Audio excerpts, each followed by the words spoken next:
Sir, काल आपल्या कार्यालयामध्ये पोलिसांचा मोठा पोलीस होता. बॉम्ब शोधक पथक या ठिकाणी दाखल झालं. तो काय नेमका हा संपूर्ण प्रकार होता? काल दिनांक 25 मार्च रोजी आमचे विभागीय कार्यालयाकडून सुप्रिटेंडंट ऑफिसमार्फत आम्हाला एक फॉरवर्डेड मेल प्राप्त झाला. तो 11 वाजता आम्हाला मिळाला. त्या मेलचं शीर्षक होतं की तुमच्या राज्यातील सर्व पासपोर्ट आणि टपाल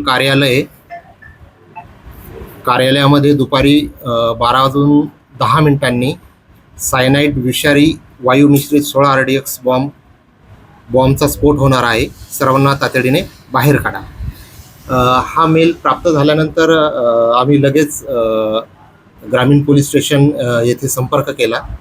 या विषयाचं गांभीर्य आम्ही त्यांना समजावून सांगितलं. तिथले PI राठोड साहेबांसोबत माझं बोलणं झालं. बोलणं झाल्यानंतर राठोड साहेबांनी लगेच आम्हाला BDDS एक पथक इथे पाठवून सर्व कार्यालयीन परिसराची तपासणी करण्यात आली. आणि तपासणीअंती त्यांनी असं सांगितलं की आपल्या इथे कुठलेही संदिग्ध पदार्थ किंवा ॲक्टिव्हिटीज निदर्शनास आलेली नाही. त्यामुळे काळजी करण्यासारखं कुठलंही काही कारण नाही आहे आपल्याकडे. त्यांनी काही काळजी घेण्यासाठी सांगितलेलं आहे.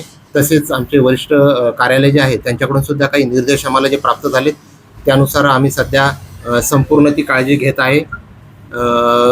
त्यामुळे ग्राहकांना मी हे सांगेल की कुठलीही काळजी करायची गरज नाही आहे. कालचा जो आमचा दैनंदिन जो रुटीन होता तो सर्वसामान्य जसं इतर दिवशी काम झालं त्याचप्रमाणे कालसुद्धा काम झालं. कुठलीही अफरातफर झाली नाही आणि कुठलीही काळजी करण्याचं कारण नाही. व्यवहार सुरळीत सुरू आहे. व्यवहार सर्व सुरळीत सुरू आहे. आणि त्या अनुषंगाने आम्ही पोलीस प्रशासनाच्या सुद्धा आम्ही संपर्कात आहोत. त्यामुळे काळजी करण्याचं कुठलंही कारण नाही.